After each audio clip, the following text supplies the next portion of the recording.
Aho, Mitakuye, I say hello, all my relations. How y'all doing? My name is the Lucky Coyote, and today we are going to be reading, since it's the 4th of July, some Legend of Sleepy Hollow by Washington Irving. One of the more traditional American stories, myths. So I thought it was a little bit apropos.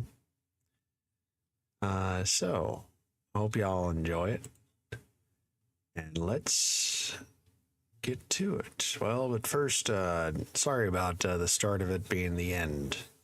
The end is never the end, is never the end, is never the end.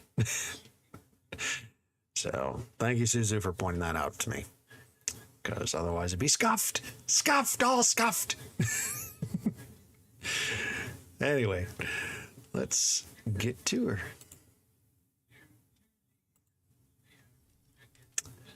All right, let's change the title.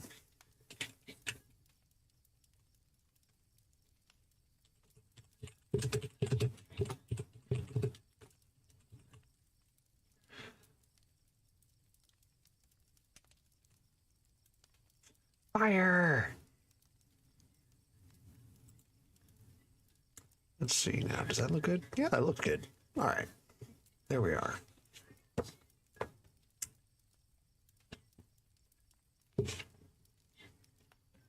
All right. Hope y'all are having a good 4th of July weekend. If you're here in America. I know I am.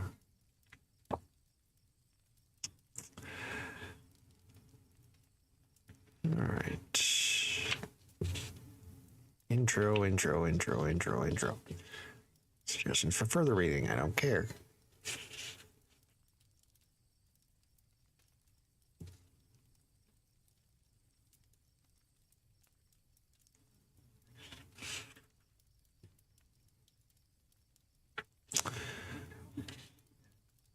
The author's account of himself, the voyage.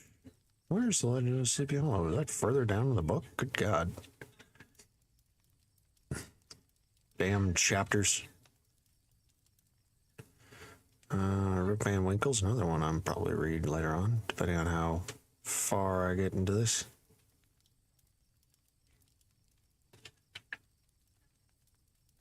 Okay. Oh man, geez, all the way near the end. All right, here we go. The Legend of Sleepy Hollow by Washington Irving. Found among the papers of the late Diedrich Knickerbocker. A pleasing land of drowsy head it was, of dreams that wave before the half-shut eye, and of gay castles in the clouds that pass, forever flushing round a summer sky. Castle of Indolence.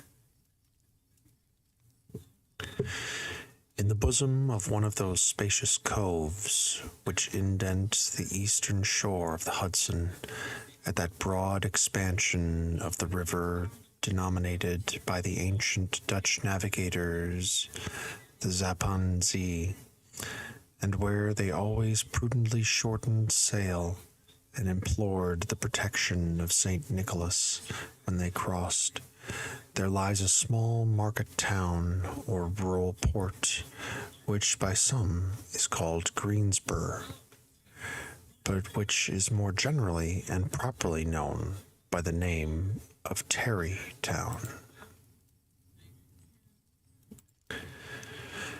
This name was given, we are told, in former days by the good housewives of the adjacent country, from the inveterate propensity of their husbands to linger about the village tavern on market days. Be that as it may, I do not vouch for the fact, but merely advert to it, for the sake of being precise and authentic.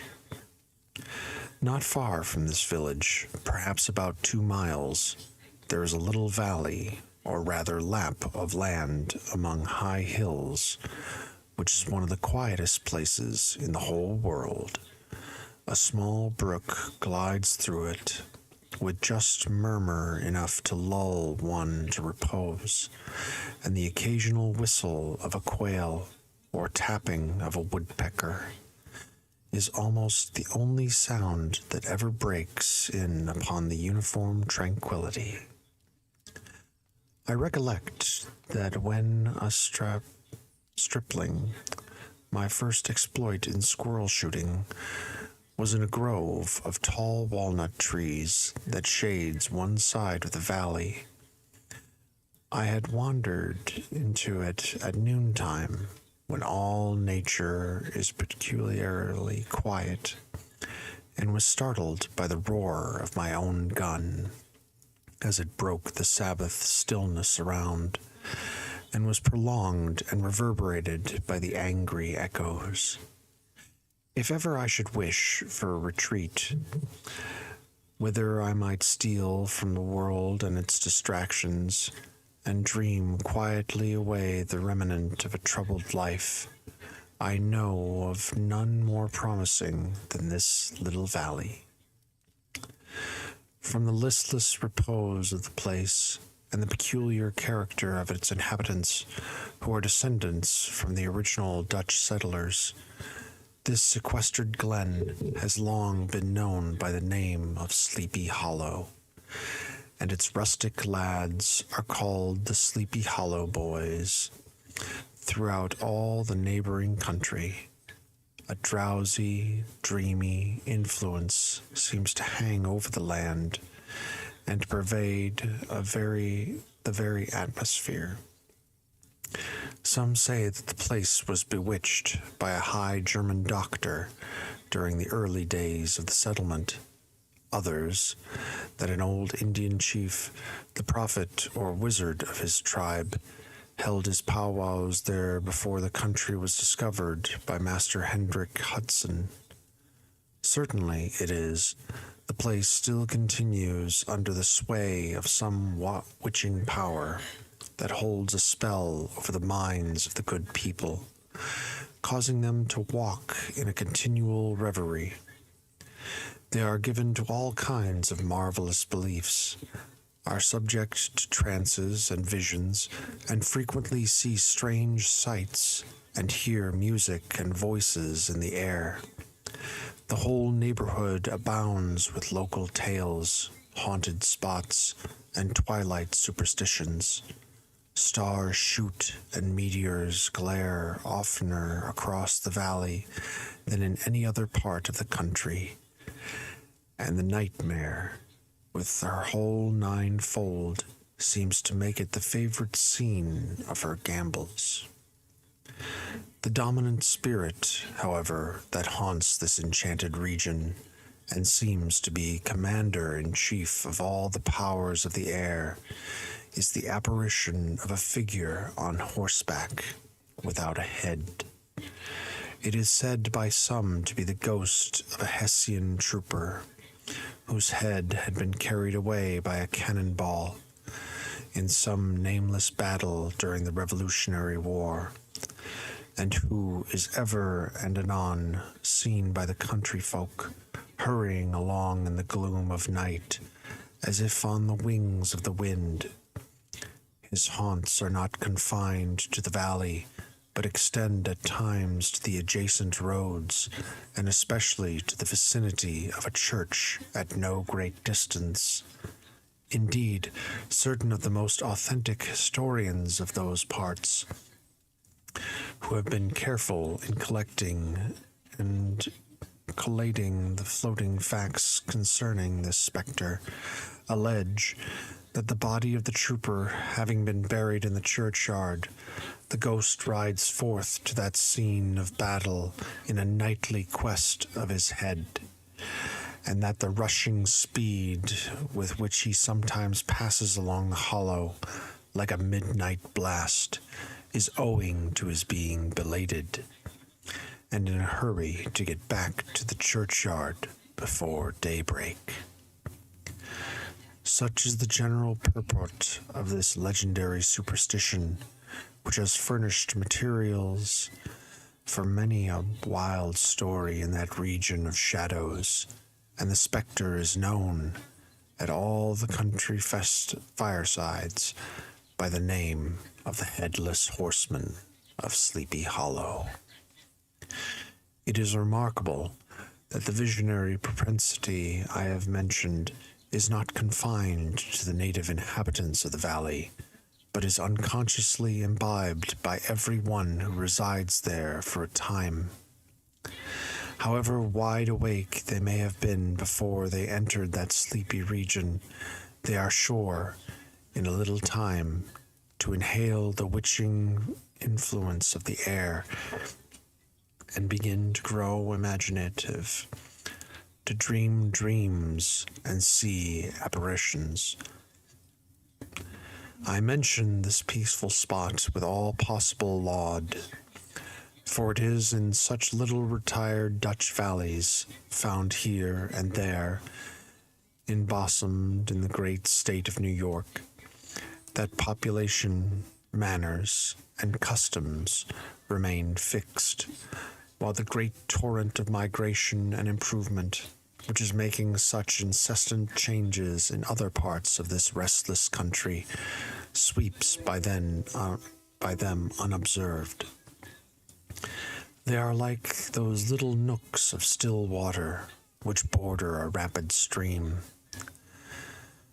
where we may see the straw and bubble riding quietly at anchor, or slowly revolving in their mimic harbor, undisturbed by the rush of the passing current. Though many years have elapsed since I trod the drowsy shades of Sleepy Hollow, yet I question whether I should not still find the same trees and the same families vegetating in its sheltered bosom. In this by-place of nature there abode, in a remote period of American history, that is to say, some 30 years since, a worthy waite of the name of Ichabod Crane, who sojourned, or, as he expressed it, tarried in Sleepy Hollow, for the purpose of instructing the children of the vicinity. He was a native of Connecticut, a state which supplies the Union with pioneers for the mind as well as for the forest, and sends forth yearly its legions of frontier woodmen and country schoolmasters. The cognomen of Crane was not inapplicable to his person. He was tall, but exceedingly lank, with narrow shoulders, long arms and legs, hands that dangled a mile out of his sleeves, feet that might have served for shovels, and his whole frame most loosely hung together. His head was small and flat at the top, with huge ears, large green glassy eyes, and a long snipe nose, so that it looked like a weathercock perched upon his spindle neck to tell which way the wind blew. To see him striding along the profile of the hill on a windy day, with his clothes bagging and fluttering about him, one might have mistaken him for the genius of famine, descending upon the earth, or some scarecrow eloped from a cornfield. His schoolhouse was a low building of one large room, rudely constructed of logs, the windows partly glazed and partly patched with leaves of old copybooks. It was most ingeniously secured at vacant hours by a withe twisted in the handle of the door, and stakes set against the window shutters, so that though a thief might get in with perfect ease, he would find some embarrassment in getting out. An idea most probably borrowed by the architect Joost van Houten from the mystery of an eel pot.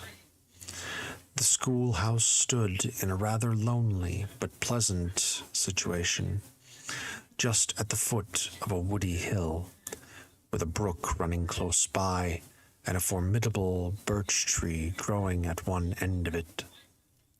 From hence the low murmur of his pupils' voices conning over their lessons might be heard of a drowsy summer's day, like the hum of a bee-hive, interrupted now and then by the authoritative voice of the master, in the tone of menace or command, or peradventure by the appalling sound of the birch, as he urged some tardy loiterer along the flowery path of knowledge.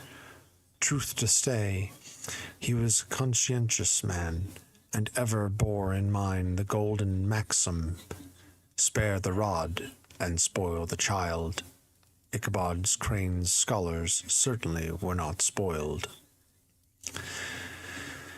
I would not have it imagined, however, that he was one of those cruel potentates of the school who joy in the smart of their subjects. On the contrary, he administered justice with discrimination rather than severity, taking the burthen off the backs of the weak and laying it on those of the strong.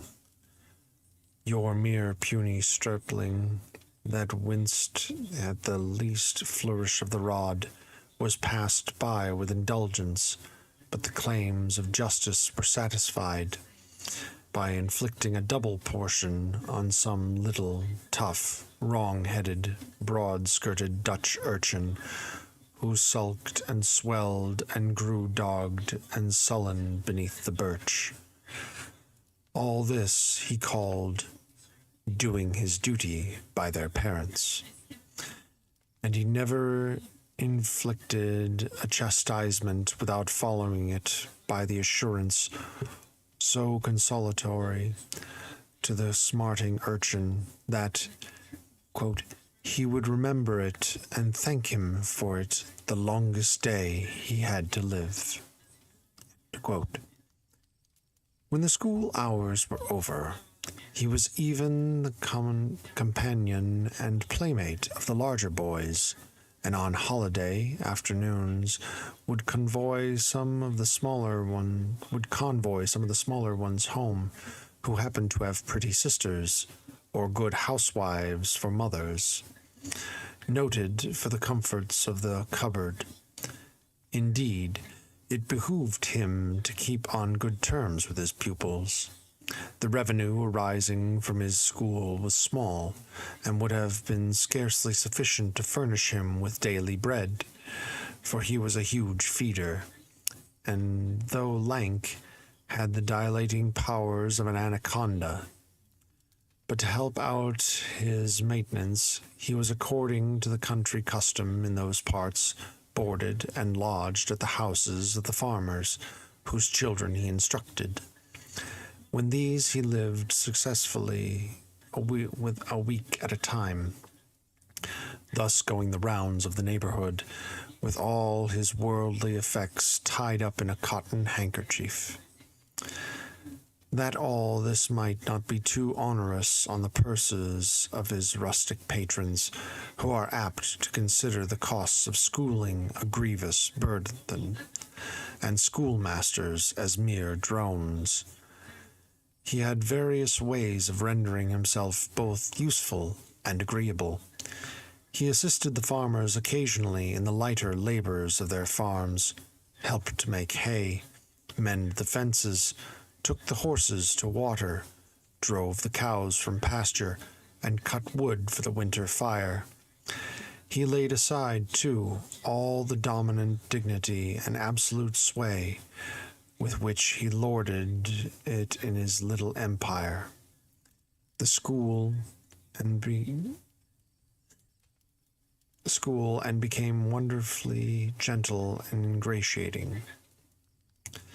He found favor in the eyes of the mothers by petting the children, particularly the youngest, and like the lion bold, which Wilson so magnanimously the lamb did hold, he would sit with a child on one knee, and rock a cradle with his foot for whole hours together. In addition to his other vocations, he was the singing master of the neighborhood, and picked up many bright shillings by instructing the young folks in psalmody. It was a matter of no little vanity to him on Sundays to take his station in front of the church gallery with a band of chosen singers, where in his own mind he completely carried away the palm from the parson. Certain it is, his voice resounded far above all the rest of the congregation, and there are peculiar quavers still to be heard in that church, and which may even be heard half a mile off, quite to the opposite side of the mill pond, of a still Sunday morning, which are said to be legitimately descended from the nose of Ichabod Crane. Thus, by divers little makeshifts, in that ingenious way which is commonly denominated by hook and by crook, the worthy pedagogue got on tolerably enough, and was thought, by all who understood nothing of the labor of head work, to have a wonderfully easy life of it. The schoolmaster is generally a man of some importance in the female circle of a rural neighborhood, being considered a kind of idle gentleman-like personage of vastly superior taste and accomplishments in the rough country swains, and, indeed, inferior in learning only to the person. His appearance, therefore, is apt to occasion some little stir at the tea table of a farmhouse, and the addition of a supernumerary dish of cakes or sweetmeats, or, peradventure, the parade of a silver teapot. Our man of letters, therefore, was peculiarly happy in the smiles of all the country damsels. How he would figure among them in the churchyard, between services on Sundays, gathering grapes for them from the wild veins that run the surrounding trees, reciting for their amusement all the epitaphs on the tombstones, or sauntering with a whole bevy of them along the banks of the adjacent mill pond, while the more bashful country bumpkins hung sheepishly back, envying his superior elegance and address. From his half-itinerant life, also, he was a kind of traveling gazette, carrying the whole budget of local gossip from house to house, so that his appearance was always greeted with satisfaction. He was, moreover, esteemed by the women as a man of great erudition, for he had read several books quite through, and was perfect master of Cotton Mather's History of New England Witchcraft, in which, by the way, he most firmly and potently believed.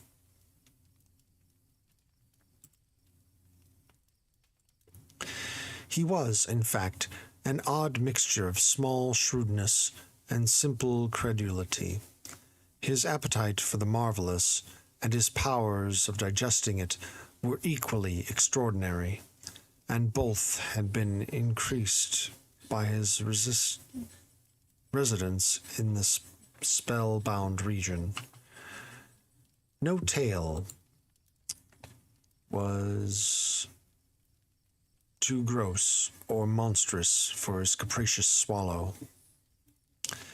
It was often his delight, after his school was dismissed of an afternoon, to stretch himself on the rich bed of clover, bordering the little brook that whimpered by his schoolhouse, and there con over old Mather's direful tales, until the gathering dusk of evening, made the printed page a mere mist before his eyes. Then, as he wended his way by swamp and stream and awful woodland to the farmhouse where he happened to be quartered, every sound of nature at that witching hour fluttered his excited imagination. The moan of the whippoorwill from the hillside, the boding cry of the tree-toad, that harbinger of storm, the dreary hooting of the screech owl, or the sudden rustling in the thicket of birds frightened from their roost. The fireflies, too, which sparkled most vividly in the darkest places, now and then startled him, as one of uncommon brightness would stream across his path, and if, by chance, a huge blockhead of a beetle came winging his blundering flight against him, the poor varlet was ready to give up the ghost, with the idea that he was struck with a witch's token. His only resource on such occasions, either to drown thought or drive away evil spirits, was to sing psalm tunes, and the good people of Sleepy Hollow, as they sat by their doors of an evening, were often filled with awe at hearing his nasal melody, in linked sweetness long drawn out, floating from the distant hill or along the dusty road. Another of his sources of fearful pleasure was to pass long winter evenings with the old Dutch wives as they sat spinning by the fire, with a row of apples roasting and sputtering along the hearth, and listened to their marvelous tales of ghosts and goblins, and haunted fields, and haunted brooks, and haunted bridges, and haunted houses, and particularly of the headless horseman, or galloping Hessian of the Hollow, as they sometimes called him. He would delight them equally by his anecdotes of witchcraft, and of the direful omens and portentous sights and sounds in the air which prevailed in the earlier times of Connecticut, and would frighten them woefully with speculations upon comets and shooting stars, and with the alarming fact that the world did absolutely turn round, and that they were half the time topsy-turvy. But if there was a pleasure in all this, while snugly cuddling in the chimney corner of a chamber that was all of a ruddy glow from the crackling wood fire, and where, of course, no spectre dared show its face, it was the dearly purchased by the terrors of his subsequent walk homewards. What fearful shapes and shadows beset his path amidst the dim and ghastly glare of a snowy night. With what wistful look did he eye every trembling ray of light streaming across the waste fields from some distant window. How often was he appalled by some shrub covered with snow, which like a sheeted spectre beset his very path. How often did he shrink with curdling awe at the sound of his own steps on the frosty crust beneath his feet, and dread to look over his shoulder, lest he should behold some uncouth being tramping close behind him. And how often was he thrown into complete dismay by some rushing blast, howling among the trees, in the idea that it was the galloping Hessian on one of his nightly scourings. All these, however, were mere terrors in the night, phantoms of the mind that walk in darkness, and though he had seen many spectres in his time, and been more than once beset by Satan in diverse shapes in his lonely perambulations, yet daylight put an end to all these evils, and he would have passed a pleasant life of it, in despite of the devil and all his works. If his path had not been crossed by a being that causes more perplexity to mortal man than ghosts, goblins, and the whole race of witches put together, and that was a woman. Among the musical disciples who assembled one evening in each week to receive his instructions in psalmody was Catharina van Tassel, the daughter and only child of a substantial Dutch farmer. She was a blooming lass of fresh 18, plump as a partridge, ripe and melting and rosy-cheeked as one of her father's peaches, and universally famed not merely for her beauty, but her vast expectations. She was withal a little of a coquette, as might be perceived even in her dress, which was a mixture of ancient and modern fashions, as most suited to set off her charms. She wore the ornaments of pure yellow gold, which her great-great-grandmother had brought over from Saardam, the tempting stomacher of an olden time, and withal a provokingly short petticoat to display the prettiest foot and ankle in the country round. Ichabod Crane had a soft and foolish heart towards the sex, and it is not to be wondered at that so tempting a morsel soon found favor in his eyes, more especially after he had visited her in her paternal mansion. Old Baltrus Van Tassel was a perfect picture of a thriving, contented, liberal-hearted farmer. He seldom, it is true, sent either his eyes or his thoughts beyond the boundaries of his own farm, but within those everything was snug, happy, and well-conditioned. He was satisfied with his wealth, but not proud of it, and piqued himself upon the hearty abundance rather than the style in which he lived.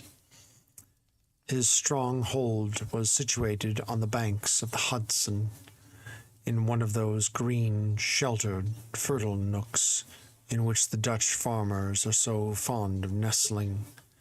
A great elm tree spread its broad branches over it, at the foot of which bubbled up a spring of the softest and sweetest water in a little well formed of a barrel, and then stole sparkling away through the grass to a neighboring brook that babbled along among elders and dwarf willows.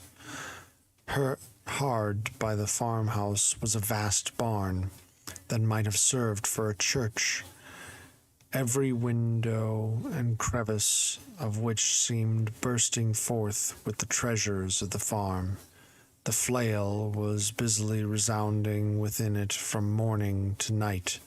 Swallows and martins skimmed twittering about the eaves, and rows of pigeons, some with one eye turned up as if watching the weather, some with their heads under their wings or buried in their bosoms, and others swelling and cooing and bowing about their dames, were enjoying the sunshine on the roof. Sleek, unwieldy porkers were grunting in the repose and abundance of their pens, from whence sallied forth, now and then, troops of suckling pigs, as if to snuff the air. A stately squadron of snowy geese were riding in an adjoining pond, conveying the whole fleets of ducks Regiments of turkeys were gobbling through the farmyard, and guinea fowls fretting about it like ill-tempered housewives, with their peevish, disconnected cry.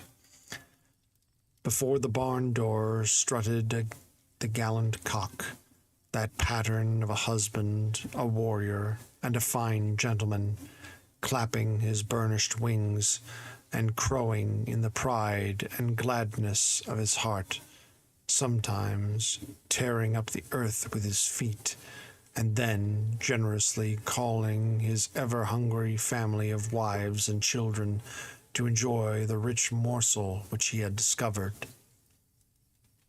The pedagogue's mouth watered as he looked upon this sumptuous primrose promise of luxurious winter fare.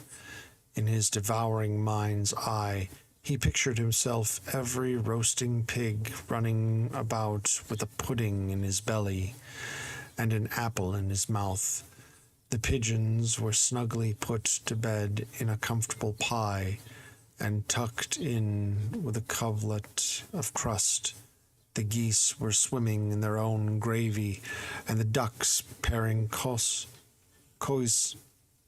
coyily in their dishes, like snug married couples with a decent competency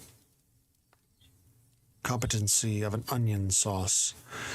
In the porkers he saw carved out the future sleek side of bacon and juicy relishing ham.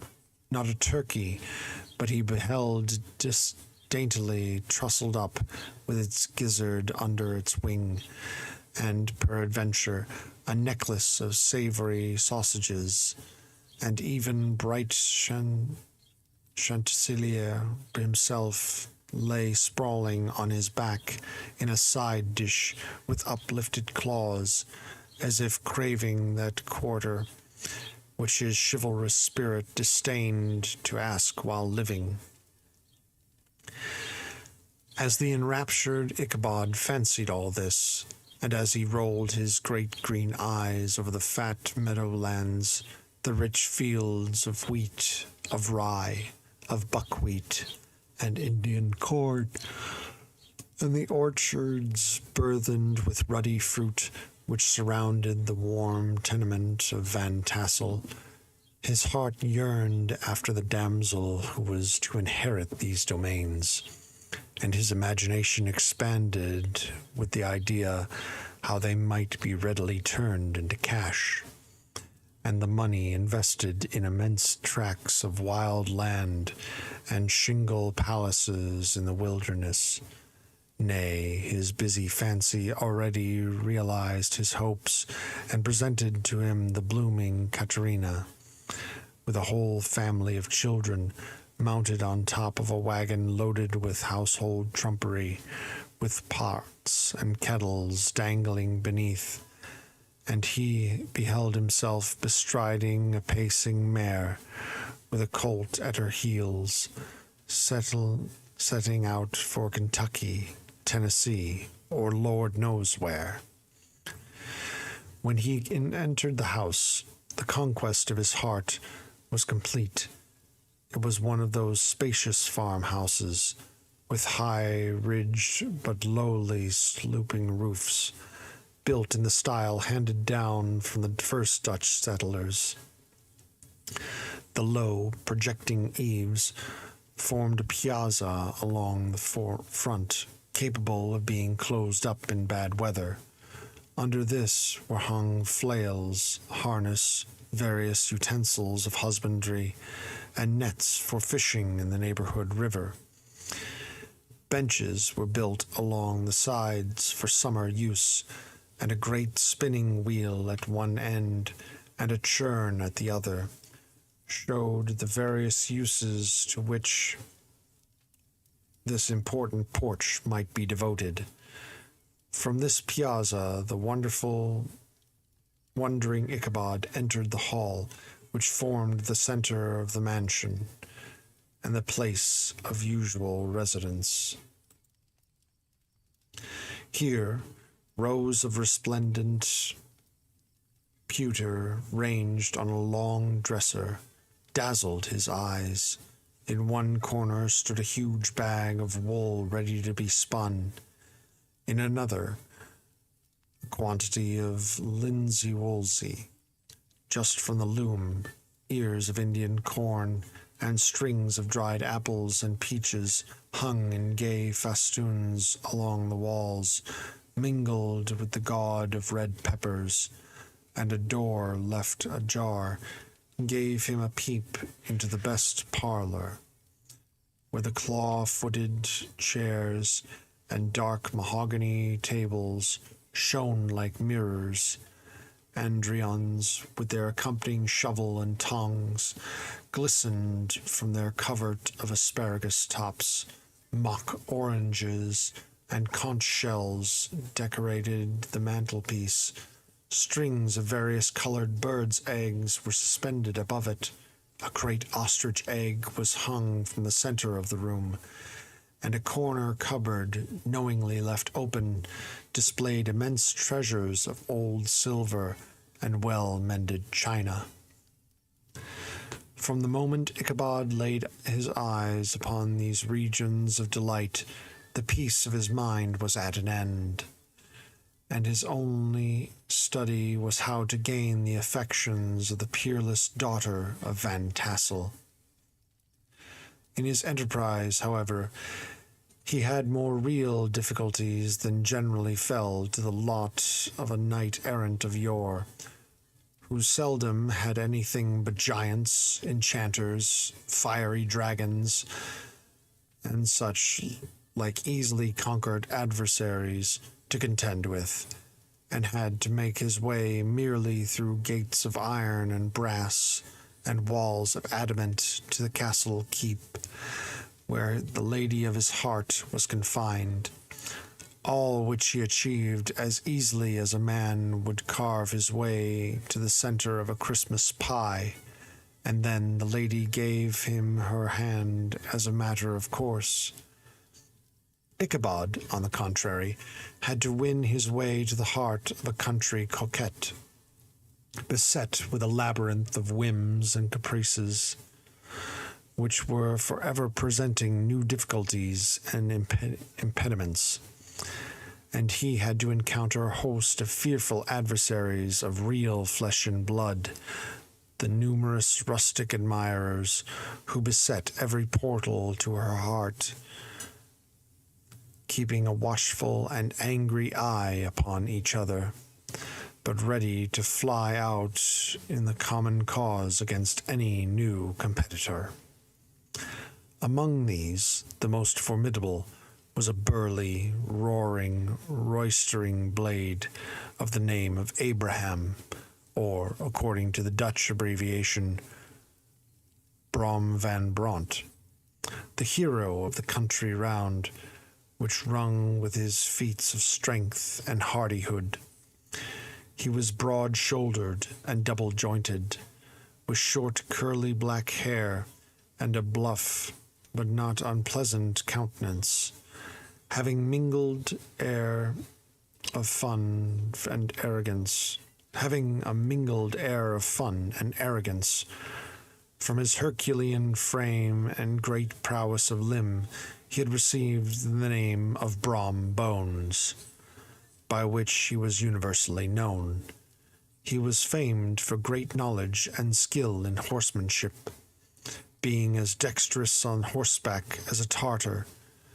He was foremost at all races and cockfights, and with the ascendancy which bodily strength acquires in rustic life, was the umpire in all disputes, setting his hat on one side and giving his decisions with an air and tone of admitting of no gainsay or appeal.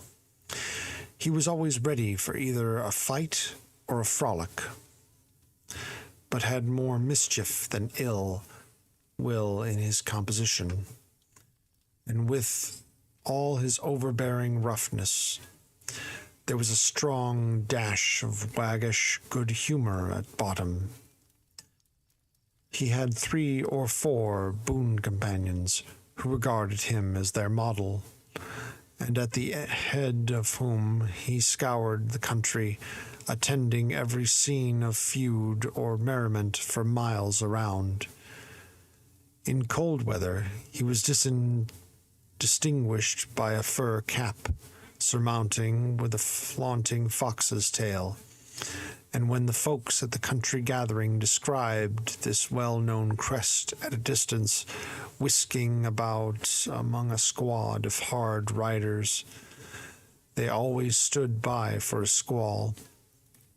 Sometimes his crew would be heard dashing along past the farmhouses at midnight with whoop and halloo, like a troop of dawn Cossacks, and the old dames, startled out of their sleep, would listen for a moment till the hurry-scurry and had clattered by, and then exclaim, "Aye, there goes Brom Bones and his gang."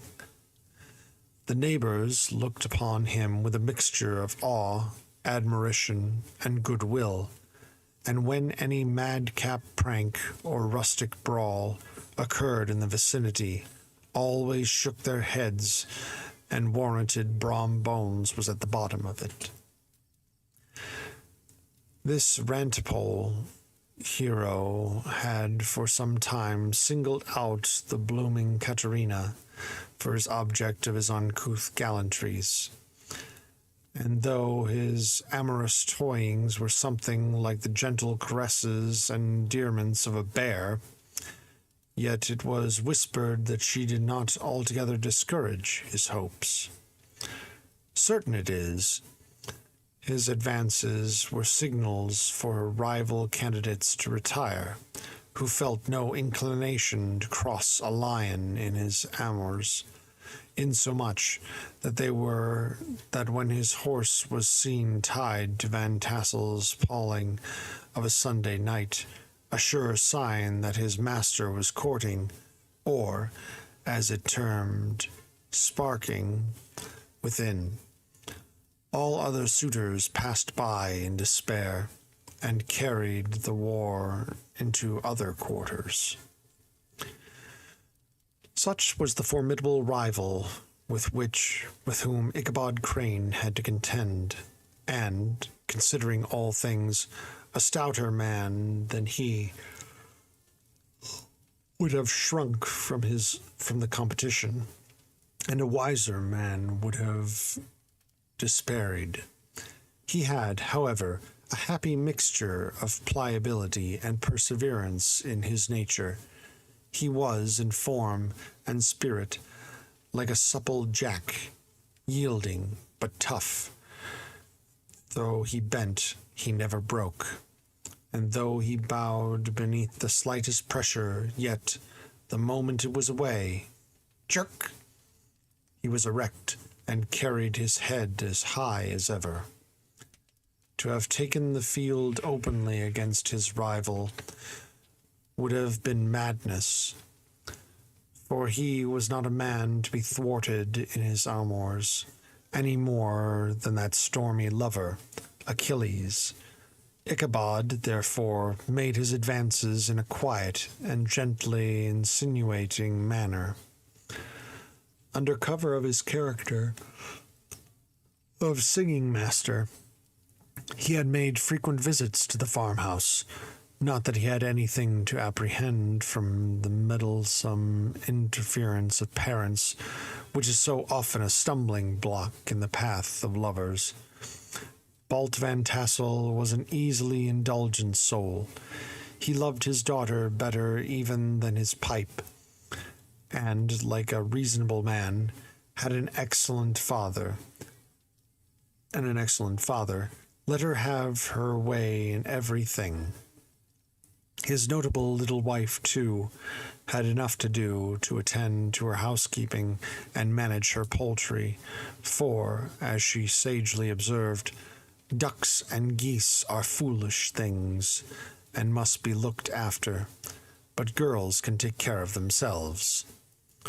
Thus, while the busy dame bustled about the house, or plied her spinning wheel at one end of the piazza, honest Balt would sit smoking his evening pipe at the other, watching the achievements of a little wooden warrior who, armed with a sword in each hand, was most valiantly fighting the wind on the pinnacle of the barn.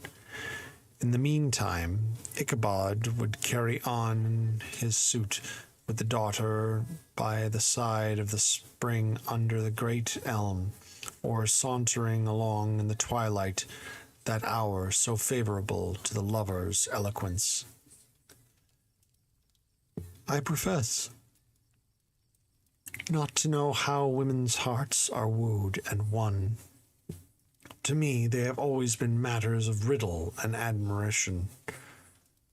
Some seem to have but one vulnerable point or door of access, while others have 1,000 avenues, and may be captured in 1,000 different ways. It is a great triumph of skill to gain the former, but a still greater proof of generalship to maintain possession of the latter. For a man must battle for his fortress at every door and window. He who wins 1,000 common hearts is therefore entitled to some renown, but he who keeps undisputed sway over the heart of a coquette is indeed a hero. Certain it is, this was not the case with the redoubtable Brom Bones, and from the moment Ichabod Crane made his advances, the interests of the former evidently declined. His horse was no longer tied at the rain pawlings on Sunday nights, and a deadly feud gradually arose between him and the preceptor of Sleepy Hollow. Brom, who had a degree of rough chivalry in his nature, would fain have carried matters to open warfare, and have settled their pretensions to the lady, according to the mode of those most concise and simple reasoners, the knights errant of yore, by single combat. But Ichabod was too conscious of the superior might of his adversary to enter the lists against him. He had overheard a boast of Bones that he would, quote, double the schoolmaster up and lay him on a shelf of his own schoolhouse, end quote. And he was too wary to give him an opportunity. There was something extremely provoking in this obstinately pacific system. It left Brom no alternative but to draw upon the funds of rustic waggery in his disposition, and to play off boorish practical jokes upon his rival. Ichabod became the object of whimsical persecution to Bones and his gang of rough riders. They harried his hitherto peaceful domains, smoked out his singing school by stopping up the chimney, broke into the schoolhouse at night in spite of its formidable fastenings of withe and window stakes, and turned everything topsy-turvy, so that the poor schoolmaster began to think all the witches in the country held their meetings there.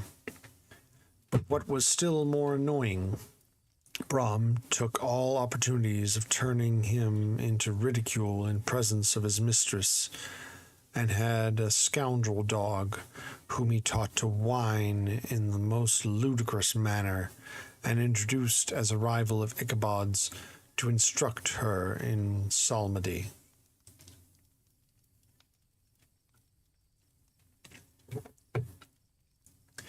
In this way, matters went on for some time, without producing any material effect on the relative situations of the contending powers.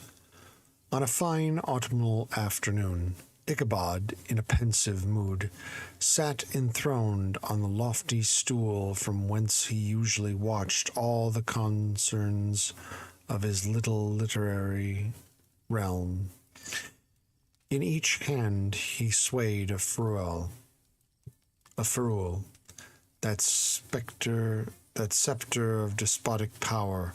The birch of justice reposed on 3 nails behind the throne, a constant terror to evildoers, while on the desk before him might be seen sundry contraband articles and prohibited weapons, detected upon the persons of idle urchins, such as half-munched apples, pop-guns, whirligigs, fly-cages, and whole legions of rampant little paper gamecocks.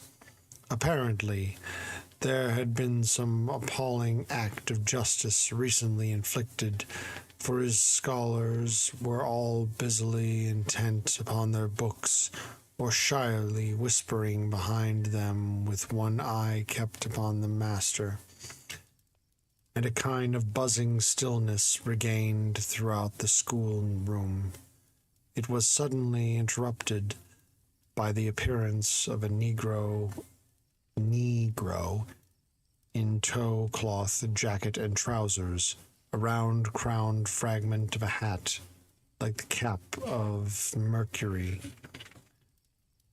and mounted on the back of a ragged, wild, half-broken colt, which he managed with a rope by way of halter. He came clattering up to the school door with an invitation to Ichabod to attend a merrymaking or quilting frolic to be held that evening at Mynheer van Tassel's, and having delivered his message with that air of importance and effort at fine language which a Negro is apt to display on petty embassies of the kind, he dashed over the brook and was seen scampering away up a hollow full of all the importance and hurry of his mission. All was now bustle and hubbub in the late quiet schoolroom. The scholars were hurried through their lessons without stopping at trifles. Those who were nimble skipped over half with impunity, and those who were tardy had a smart application now and then in the rear to quicken their speed or help them over a tall word. Books were flung aside without being put away on the shelves. Inkstands were overturned, benches thrown down, and the whole school was turned loose an hour before the usual time, bustling forth like a legion of young imps, yelping, and racketing about the green, in joy at their early emancipation.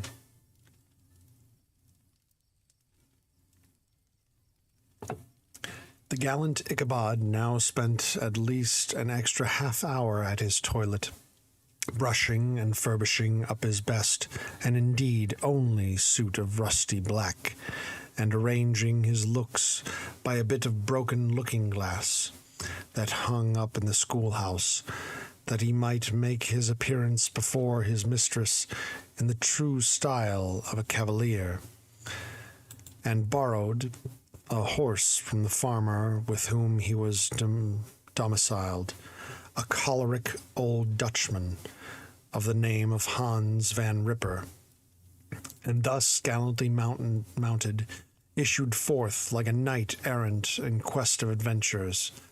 But it is meet I should, in the true spirit of romantic story, give some account of the looks and equipments of my hero and his steed.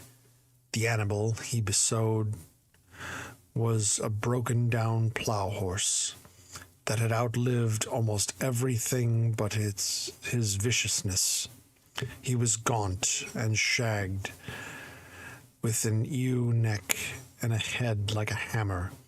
His rusty mane and tail were tangled and knotted with burrs.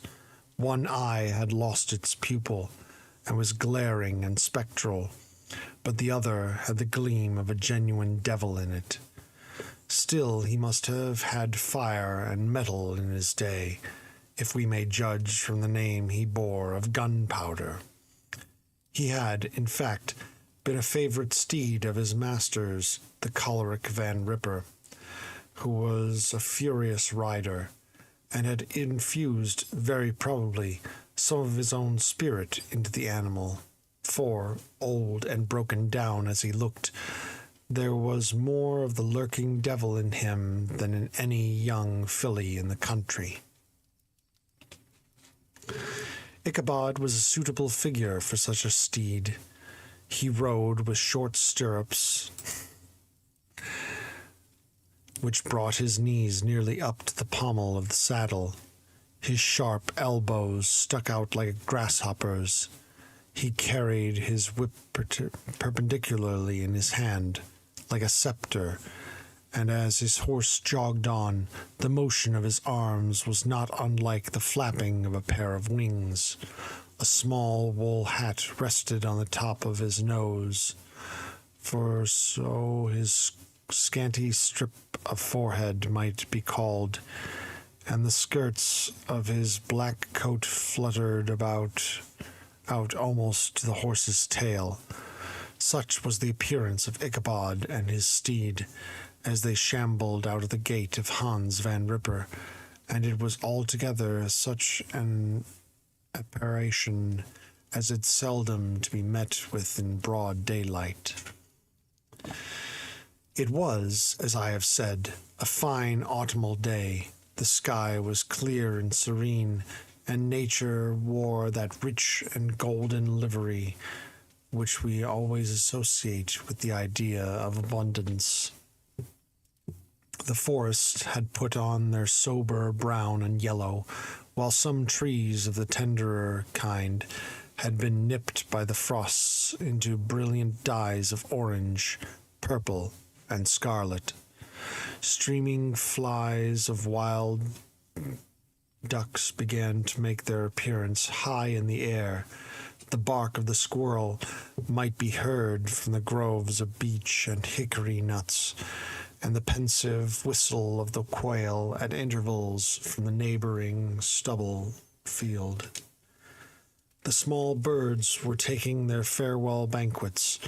In the fullness of their reverie, they fluttered, chirping and frolicking from bush to bush and tree to tree, capricious of the very profusion and variety around them.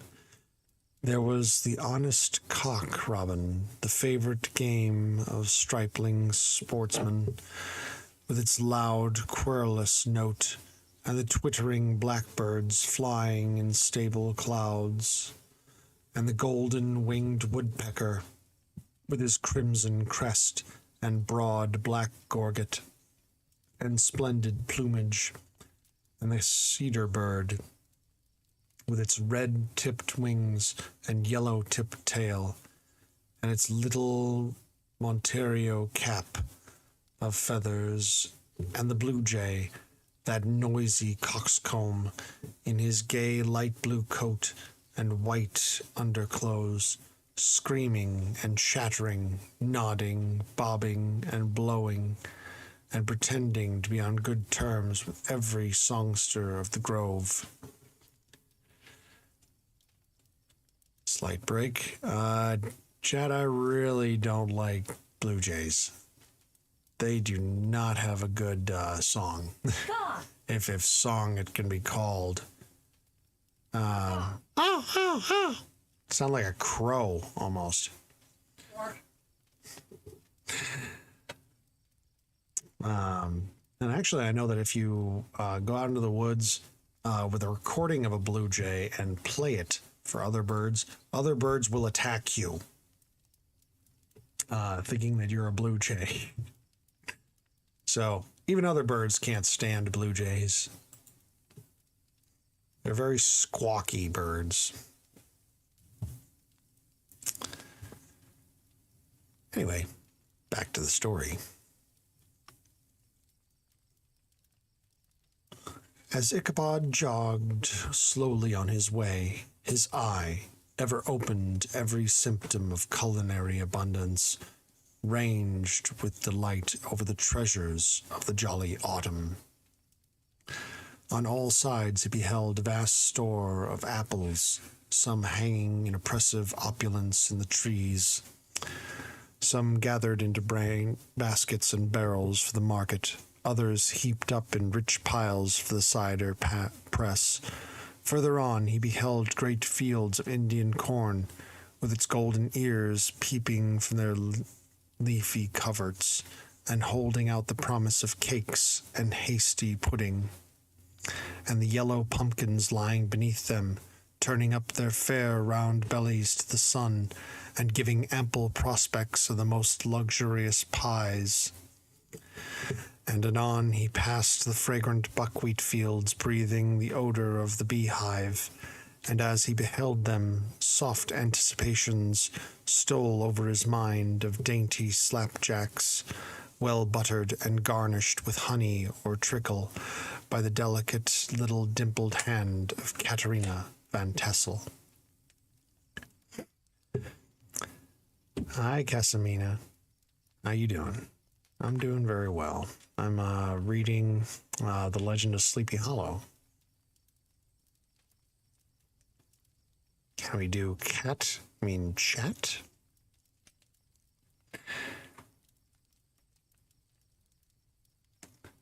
Yeah, I can chat a little bit, but I'm mostly reading.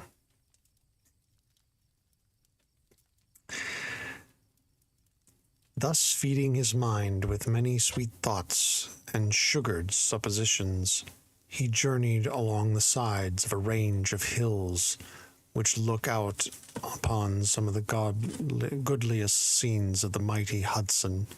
The sun gradually wheeled its broad disk down into the west. The wide bosom of the Tappan Zee lay motionless and glassy, excepting that here and there a little undulation waved and prolonged the blue shadow of the distant mountain. A few amber clouds floated in the sky, without a breath of air to move them. The horizon was of fine golden tint, changing gradually into a pure apple green, and from that into a deep blue of the mid-heaven.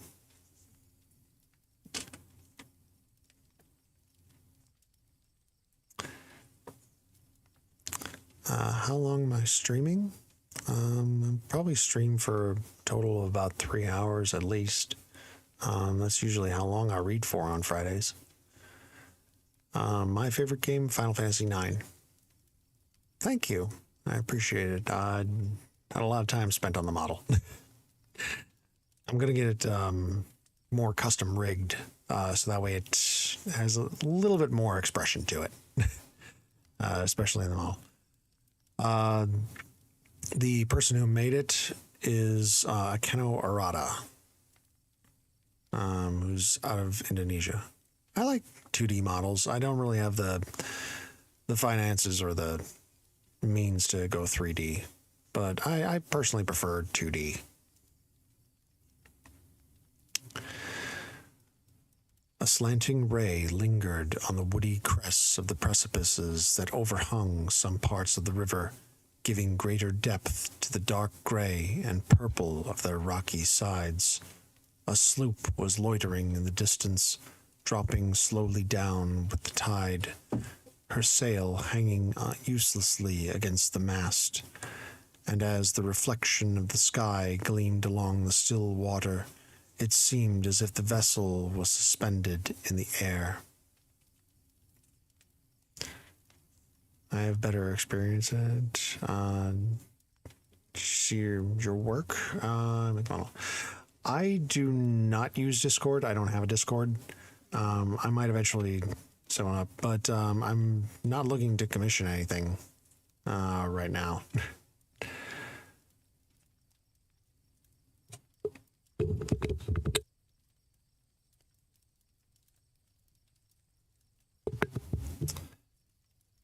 It was toward evening that Ichabod arrived at the castle of the Heer Van Tassel, which he found thronged with the pride and flower of the adjacent country.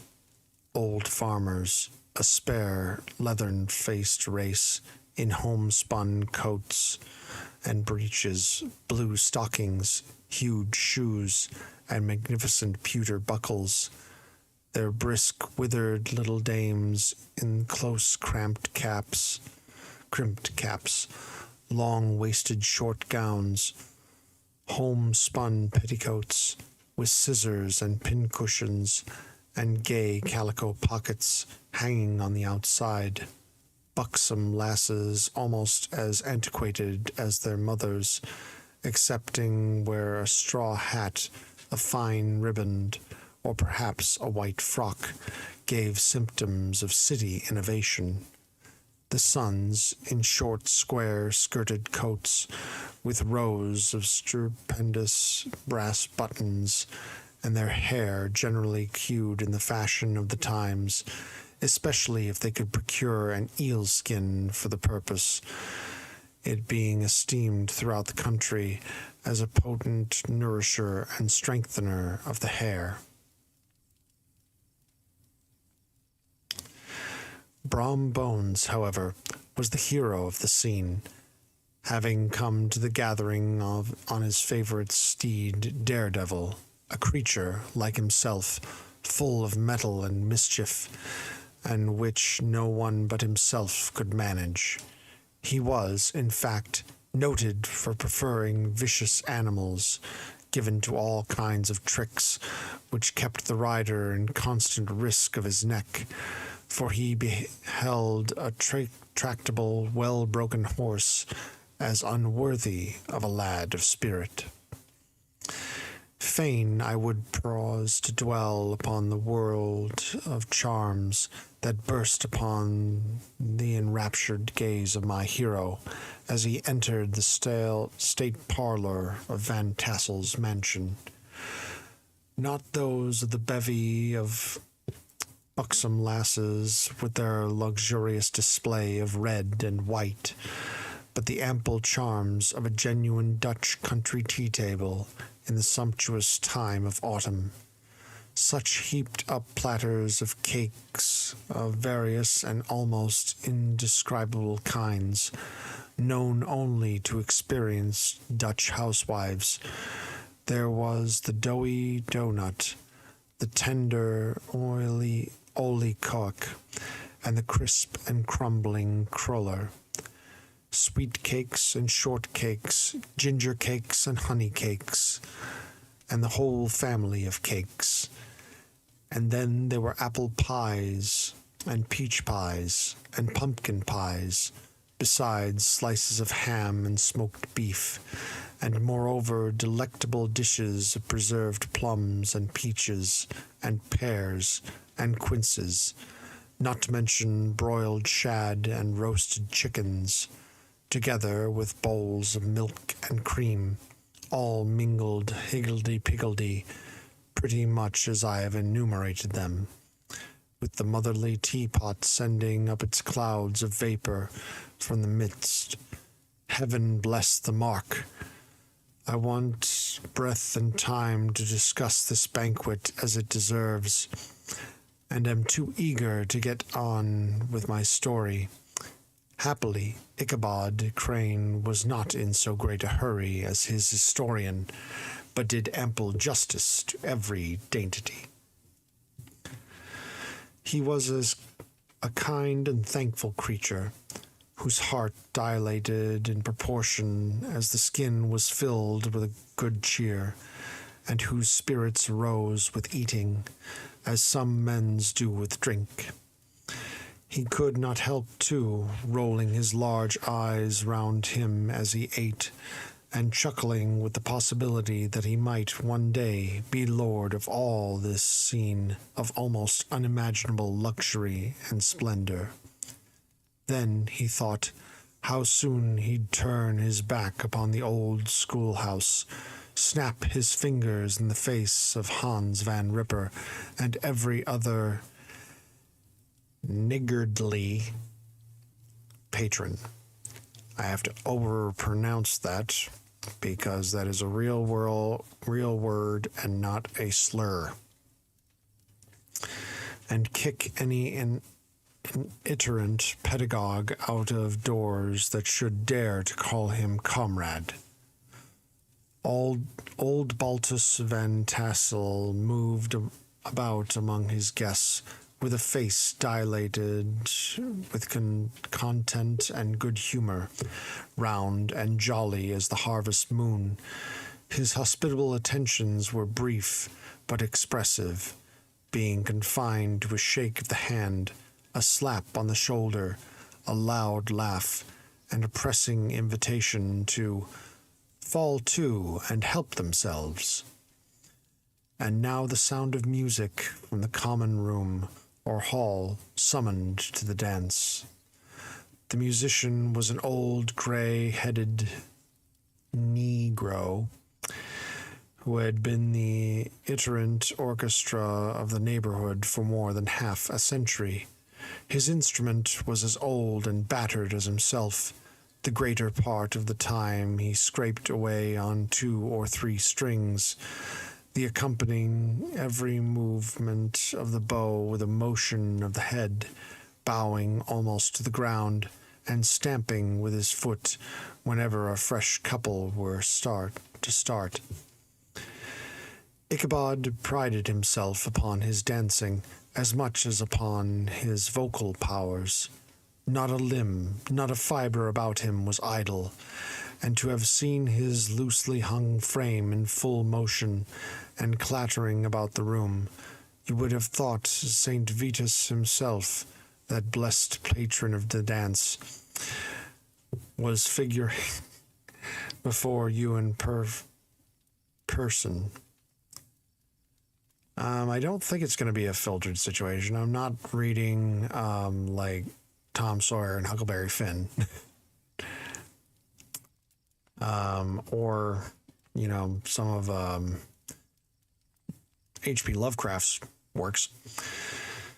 So, these are all actual words and not slurs, per se. He was the admiration of all the Negroes who, having gathered of all ages and sizes from the farm and the neighborhood, stood forming a pyramid of shining black faces at every door and window, gazing with delight at the scene, rolling their white eyeballs and showing grinning rows of ivory from ear to ear. How could the flogger of urchins be otherwise than animated and joyous? The lady of his heart was his partner in the dance, and smiling graciously in reply to all his amorous oglings, while Brom Bones, sorely smitten with love and jealousy, sat brooding by himself in one corner. When the dance was at an end, Ichabod was attracted to a knot of the sager folks, who, with old Van Tassel, sat smoking at one end of the piazza, gossiping over former times, and drawling out long stories about the war. This neighborhood, at the time of which I am speaking, was one of those highly favored places which abound with chronicle and great men. The British and American line had run near it during the war, and it had, therefore, been the scene of marauding and been infested with refugees, cowboys, and all kinds of border chivalry. Just sufficient time had elapsed to enable each storyteller to dress up his tale with a little becoming fiction, and in the indistinctness of his recollection to make himself the hero of every exploit. There was the story of Geoffrey Marteling, a large, blue-bearded Dutchman who had nearly taken a British frigate with an old iron 9-pounder from a mud breastwork, only that his gun burst at the sixth discharge, and there was an old gentleman who shall be nameless, being too rich a Mynheer, to be lightly mentioned, who in the Battle of White Plains, being an excellent master of defence, parried a musket ball with a small sword, insomuch that he absolutely felt it whizzed round the blade and glance off at the hilt, in proof of which he was ready at any time to show the sword, with the hilt a little bent. There were several more who had been equally great in the field, none of whom but was persuaded that he had a considerable hand in bringing the war to a happy termination. But all these were nothing to the tales of ghosts and apparitions that succeeded. The neighborhood is rich in legendary treasures of the kind. Local tales and superstitions thrive best in these sheltered, long-settled retreats, but are trampled underfoot by the shifting throng that forms the population of most of our country places.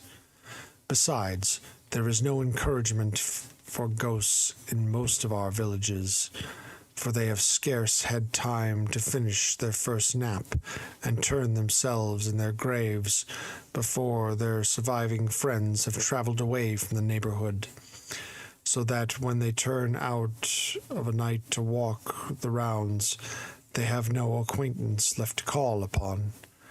This is perhaps the reason why we so seldom hear of ghosts except in our long-established Dutch communities.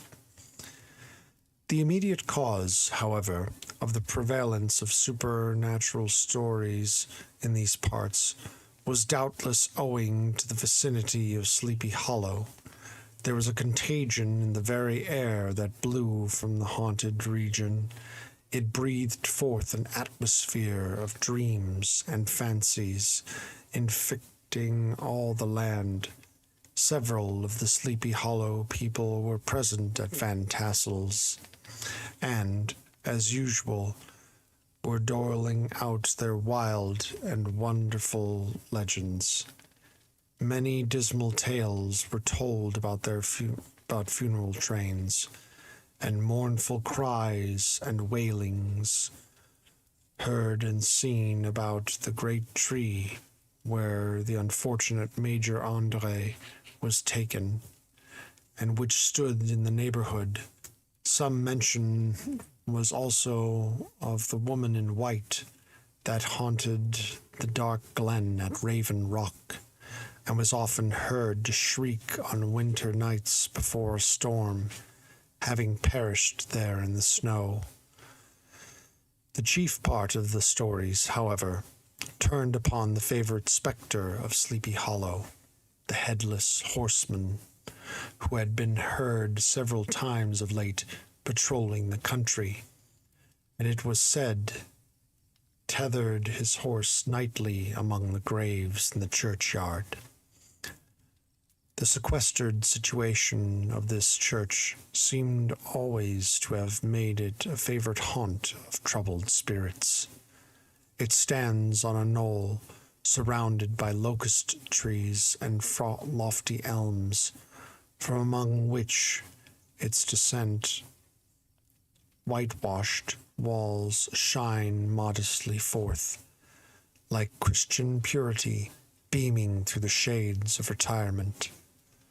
A gentle slope descends from it to a silver sheet of water, bordered by high trees, between which peeps may be caught at the blue hills of the Hudson. To look upon its grass-grown yard, as where the sunbeams seem to sleep so quietly, one would think that there at least the dead might rest in peace. On one side of the church extends a wide woolly dell, along which raves a large brook among broken rocks and trunks of fallen trees. Over a deep black part of the stream, not far from the church, was formerly thrown a wooden bridge.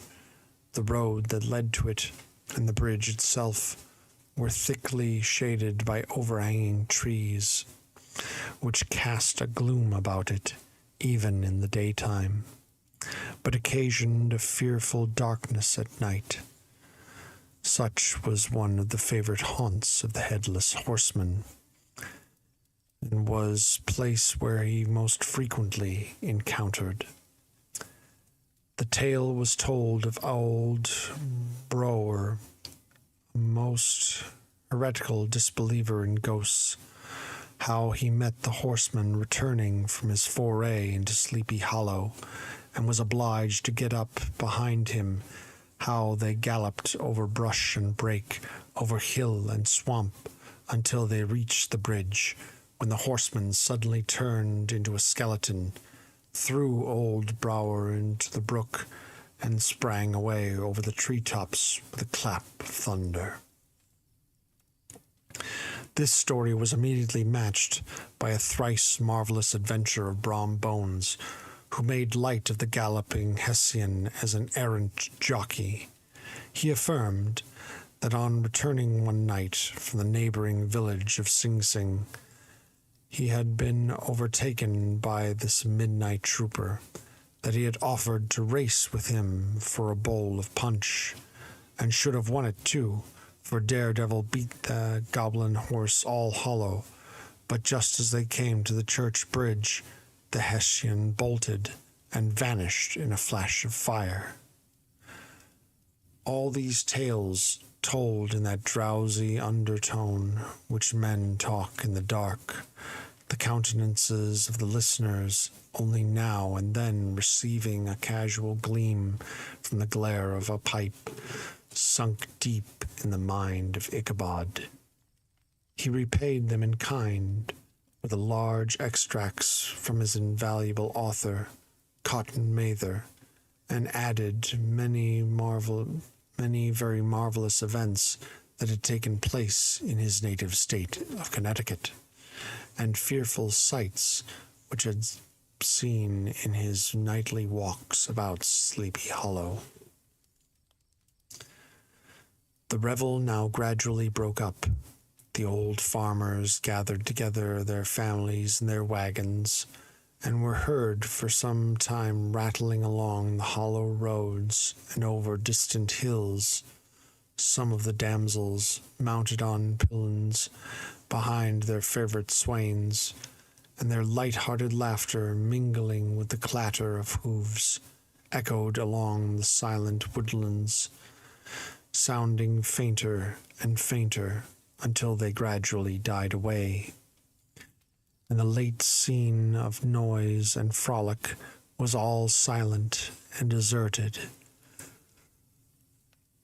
Ichabod only lingered behind, according to the custom of country lovers, to have a tete-a-tete with the heiress, fully convinced that he was now on the high road to success. What passed at this interview I will not pretend to say, for in fact I do not know. Something, however, I fear to me, must have gone wrong, for he certainly sallied forth, after no very great interval, with an air quite desolate and chopfallen. Oh, these women, these women! Could that girl have been playing off any of her coquettish tricks? Was her encouragement of the poor pedagogue all a mere sham to secure her conquest of his rival? Heaven only knows, not I. Let it suffice to say, Ichabod stole forth with the air of one who had been sacking a hen roost rather than a fair lady's heart, without looking to the right or left to notice the scene of rural wealth on which he had so often gloated. He went straight to the stable, and with several hearty chuffs and kicks, roused his steed most uncourteously from the comfortable quarters in which he was soundly sleeping, dreaming of mountains of corn and oats, and whole valleys of timothy and clover. It was the very witching time of the night that Ichabod, heavy-hearted and crestfallen, pursued his travel homewards along the sides of the lofty hills which rise above Tarrytown, and which he had traversed so cheerily in the afternoon. The hour was as dismal as himself. Far below him the Tappan Zee spread its dusky and indistinct waste of waters, with here and there the tall mast of a sloop riding quietly at anchor under the land. In the dead hush of midnight, he could even hear the barking of the watchdogs from the opposite shore of the Hudson, but it was so vague and distant as only to give an idea of the distance from this faithful companion of man. Now and then, too, the long-drawn crowing of a cock, accidentally awakened, would sound far, far off, from some farmhouse away among the hills, but it was like a dreaming sound in his ear. No signs of life occurred near him, but occasionally the melancholy chirp of a cricket, or perhaps the guttural twang of a bullfrog from a neighboring marsh, as if sleeping uncomfortably and turning suddenly in his bed. All the stories of ghosts and goblins that he had heard in the afternoon now came crowding upon his recollection. The night grew darker and darker. The stars seemed to sink deeper in the sky, and driving clouds occasionally hid them from his sight. He had never felt so lonely and dismal. He was, moreover, approaching the very place where many of the scenes of the ghost stories had been laid. In the center of the road stood an enormous tulip tree, which towered like a giant above all the other trees in the neighborhood, and formed a kind of landmark. Its limbs were gnarled and fantastic, large enough to form trunks for ordinary trees, twisting down almost to the earth and rising again into the air. It was connected with a tragical story of the unfortunate Andre, who had been taken prisoner hard by and was universally known by the name of Major Andre's tree. The common people regarded it with a mixture of respect and superstition, partly out of sympathy for the fate of its ill-starred namesake, and partly from the tales of strange sights and doleful lamentations told concerning it. One moment, chat. I'm going to go to the restroom before we continue. And I will be right back. Don't go nowhere.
Okay. I am back.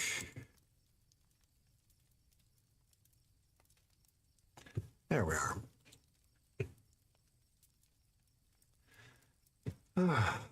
Chad, I don't know why I'm so tired. Probably working all this week.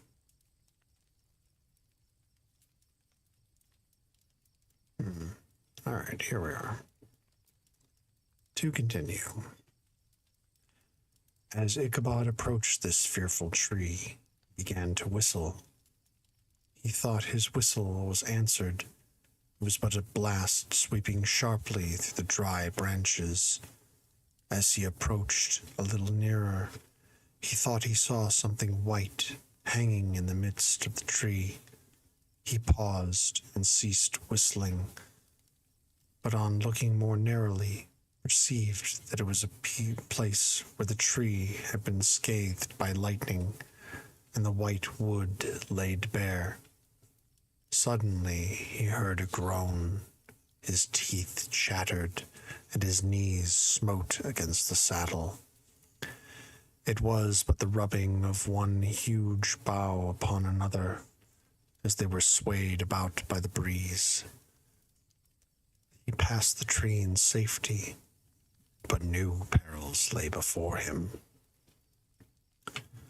About 200 yards from the tree, a small brook crossed the road and ran into a marshy and thickly wooded glen known by the name of Wiley's Swamp. A few rough logs lay side by side, served for a bridge over this stream. On that side of the road, where the brook entered the wood, a group of oaks and chestnuts, matted thick with wild grapevines, threw a cavernous gloom over it. To pass this bridge was the severest trial. It was at this identical spot that the unfortunate Andre was captured, and under the covert of these chestnuts and vines were the sturdy yeomen concealed who surprised him. This has ever since been considered a haunted stream, and fearful are the feelings of the schoolboy who has to pass it alone after dark. As he approached the stream, his heart began to thump. He, however, summoned up all his resolution, gave his horse half a score of kicks in the ribs, and attempted to dash briskly across the bridge. But instead of starting forward, the perverse old animal made a lateral movement and ran broadside against the fence. Ichabod, whose fears increased with the delay, jerked the reins on the other side and kicked lustily with the contrary foot. It was all in vain. His steed started, it is true, but it was only to plunge to the opposite side of the road into a thicket of brambles and alder bushes. The schoolmaster now bestowed both whip and heel upon the starveling ribs of old Gunpowder, who dashed forward, snuffling and snorting, but came to a stand just by the bridge with a suddenness that had nearly sent his rider sprawling over his head. Just at this moment, a plashy tramp by the side of the bridge caught the sensitive ear of Ichabod. In the dark shadow of the grove, on the margin of the brook, he beheld something huge, misshapen, black, and towering. It stirred not, but seemed gathered up in the gloom, like some gigantic monster ready to spring upon the traveler. The hair of the affrighted pedagogue rose upon his head with terror. What was to be done? To turn and fly was now too late, and besides, what chance was there of escaping ghost or goblin, if such it was, which could ride upon the wings of the wind? Summoning up, therefore, a show of courage, he demanded in stammering accents, "Who are you?" He received no reply. He repeated his demand in a still more agitated voice. Still there was no answer. Once more he cudgeled the sides of his inflexible gunpowder, and shutting his eyes, broke forth with involuntary fervor into a psalm tune. Just then the shadowy object of alarm put itself in motion, and with a scramble and a bound stood at once in the middle of the road. Though the night was dark and dismal, yet the form of the unknown might now in some degree be ascertained. He appeared to be a horseman of large dimensions, and mounted on a black horse of powerful frame. He made no offer of molestation or sociability, but kept aloof on one side of the road, jogging along on the blind side of old Gunpowder, who had now got over his fright and waywardness. Ichabod, who had no relish for this strange midnight companion, and bethought himself of the adventure of Brom Bones with the galloping Hessian, now quickened his steed in hopes of leaving him behind. For the night is dark and full of terrors. Indeed. The stranger, however, quickened his horse to an equal pace. Ichabod pulled up and fell into a walk, thinking to lag behind. The other did the same. His heart began to sink within him. He endeavored to resume his psalm tune, but his parched tongue clove to the roof of his mouth, and he could not utter a stave. There was something in the moody and dogged silence of his pertinacious companion that was mysterious and appalling. It was soon fearfully accounted for. On mounting a rising ground, which brought the figure of his fellow traveler in relief against the sky, gigantic in height and muffled in a cloak, Ichabod was horror-struck on perceiving that he was headless. But his horror was still more increased on observing that the head, which should have rested on his shoulders, was carried before him on the pommel of the saddle. His terror rose to desperation. He rained a shower of kicks and blows upon Gunpowder, hoping by sudden movement to give his companion the slip. But the spectre started full jump with him. Anyway, then, they dashed through the thick and thin, stones flying and sparks flashing at every bound.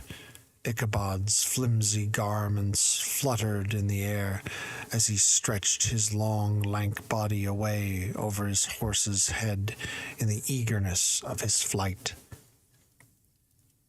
They had now reached the road which turns off to Sleepy Hollow, but Gunpowder, who seemed possessed with a demon, instead of keeping it up, made an opposite turn and plunged headlong downhill to the left. This road leads through a sandy hollow, shaded by trees for almost a quarter of a mile, where it crosses the bridge famous in goblin story. Just beyond swells the green knoll on which stands the whitewashed church. And yet the panic of the steed had given his unskillful rider an apparent advantage in the chase. But just as he had got halfway through the hollow, the girths of the saddle gave way, and he felt it slipping from under him. He seized it by the pommel, and endeavored to hold it firm, but in vain. He had just time to save himself by clasping old gunpowder round the neck when the saddle fell to the earth, and he heard it trampled underfoot by his pursuer. For a moment, the terror of Hans Van Ripper's wrath passed across his mind, for it was his Sunday saddle, but this was no time for petty fears. The goblin was hard on his haunches, and, unskilful rider that he was, he had much ado to maintain his seat, sometimes slipping on one side, sometimes on another, and sometimes jolted on the very high ridge of the horse's backbone with a violence that he verily feared would cleave him asunder. An opening in the trees now cheered him with the hopes that the church bridge was at hand. The wavering reflection of a silver star in the bosom of the brook told him that they were not mistaken. He saw the walls of the church dimly glaring under the trees beyond. He recollected the place where Brom Bones's ghostly competitor had disappeared. If I can just but reach that bridge, thought Ichabod, I am safe. Just then he heard the black steed panting and blowing close behind him. He even fancied that he felt his hot breath. Another convulsive kick in the ribs, and old gunpowder sprung upon the bridge.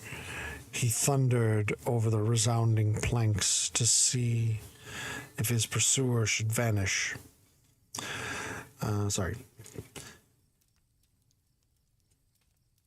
He thundered over resounding planks. He gained the opposite side, and now Ichabod cast a look behind to see if his pursuer should vanish, according to rule, in a flash of fire and brimstone. Just then he saw the goblin rising in his stirrups, and, in the very act of hurling his head at him, Ichabod endeavored to dodge the horrible missile, but too late.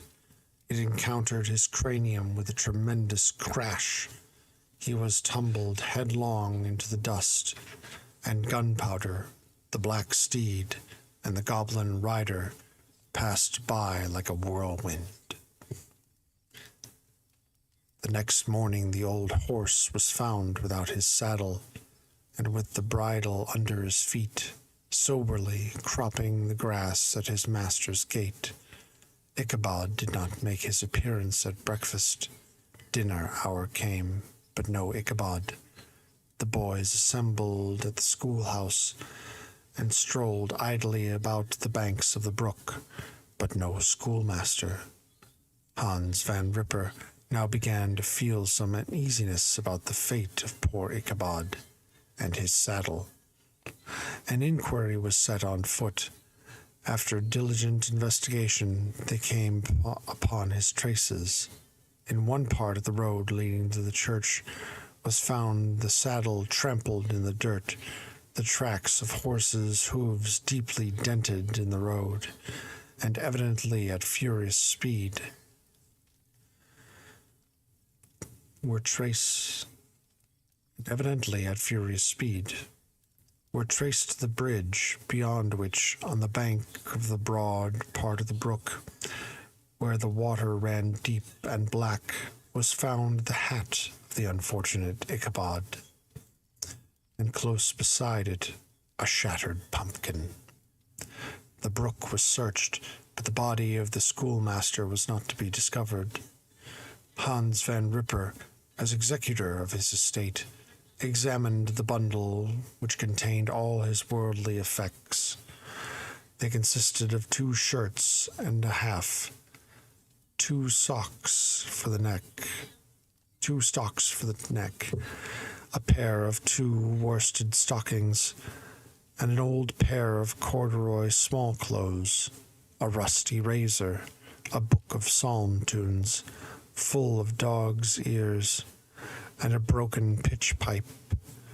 As to the books and furniture of the schoolhouse, they belonged to the community, excepting Cotton Mather's History of Witchcraft, a New England almanac, and a book of dreams and fortune-telling, in which last was a sheet of foolscap, much scribbled and blotted in several fruitless attempts to make a copy of verses in honor of the heiress of Van Tassel. These magic books and their poetic scrawl were forthwith consigned to the flames by Hans Van Ripper, who from that time forward determined to send his children no more to school, observing that he never knew any good come of this same reading and writing. Whatever money the schoolmaster possessed, he had received his quarter's pay but a day or two before. He must have had about his person at the time of his disappearance. The mysterious event caused much speculation at the church on the following Sunday. Knots of gazers and gossips were collected in the churchyard, at the bridge, and at the spot where the hat and pumpkin had been found.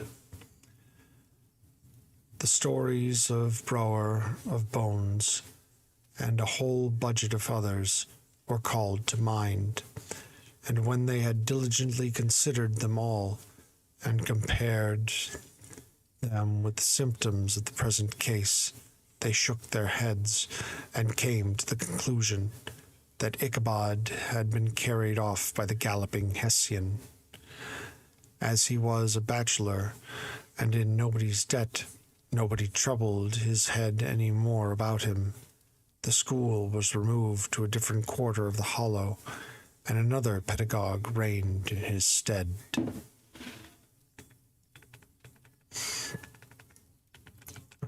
Just a moment.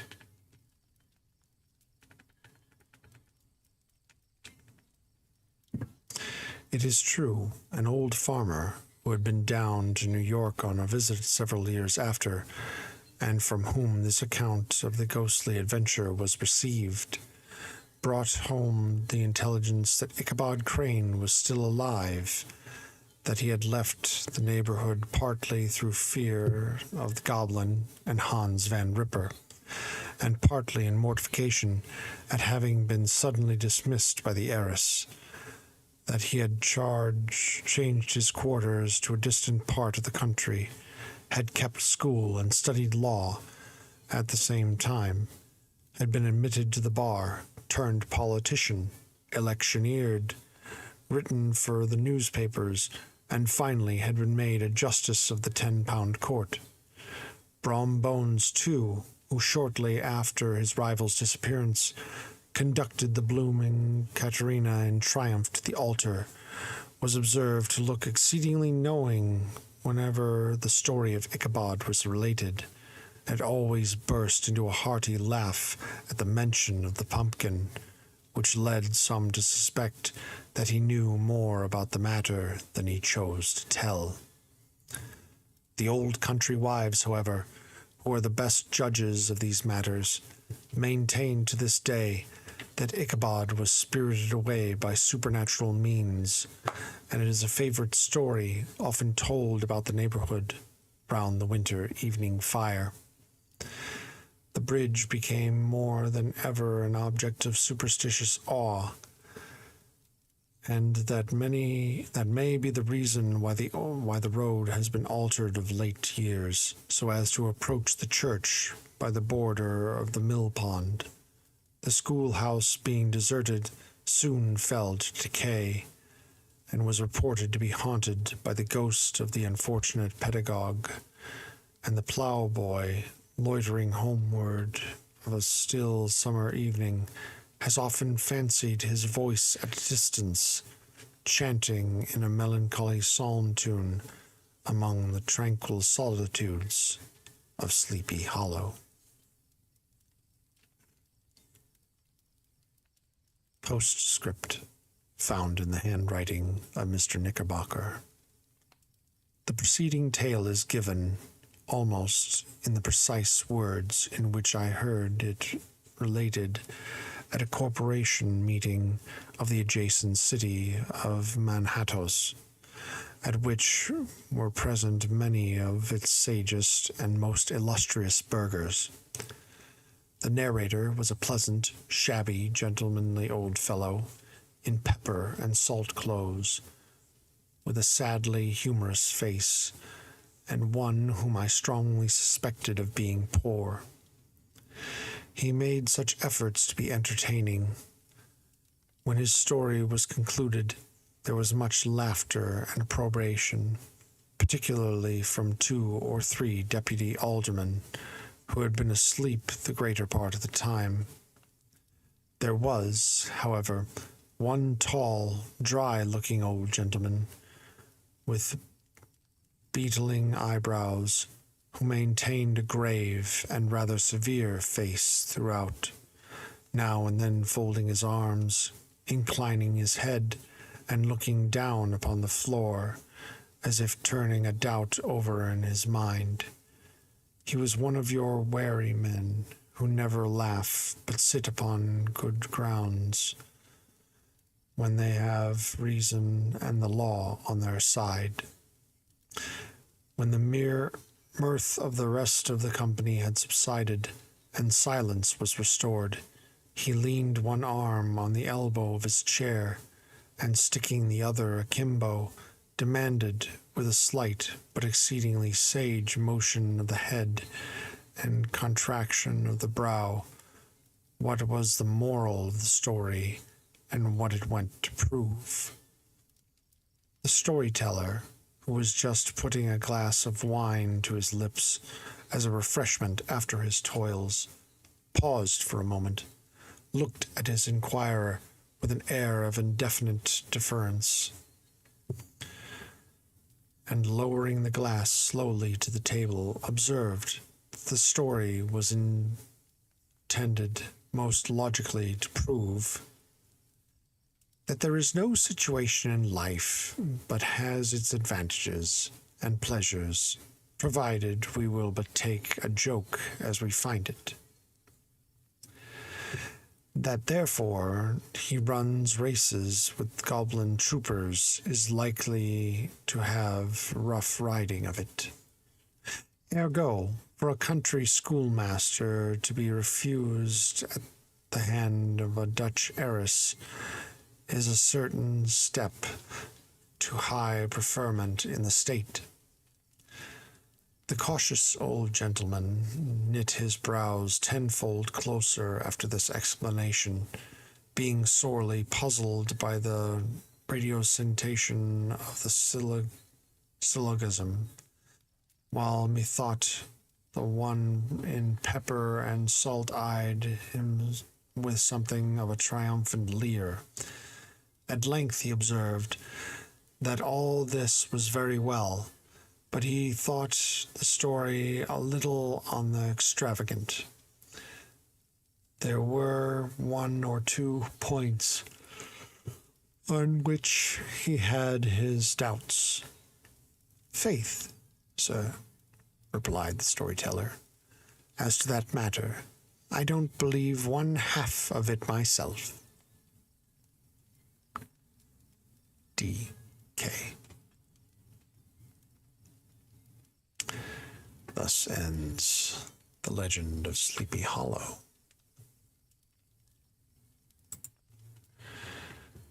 Hope you enjoyed that one, chat. It only took me 2 hours to go through.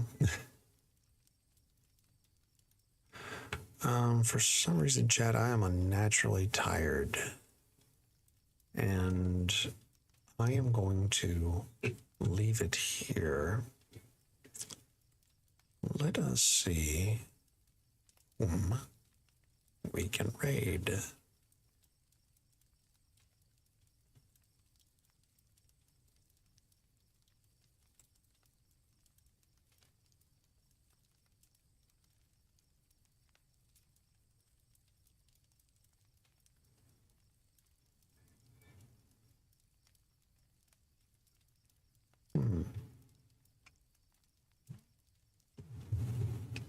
Renee Pooh is available. Let's check her out.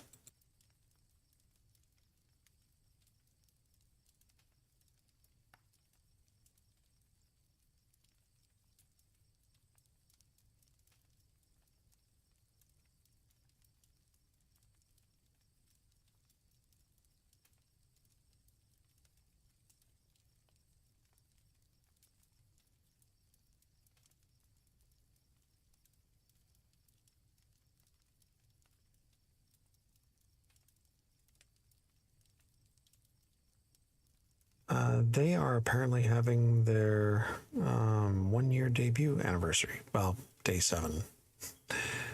They are also doing some ASMR in front of a campfire or a fireplace. Not a campfire. But let's go check them out. Yeah, I am going to do it. Take a nap. So I want to thank y'all for coming out. And I will see you. Andy Metalhead, thank you for the follow. Thank you for following. I will see you next time. Bye for now.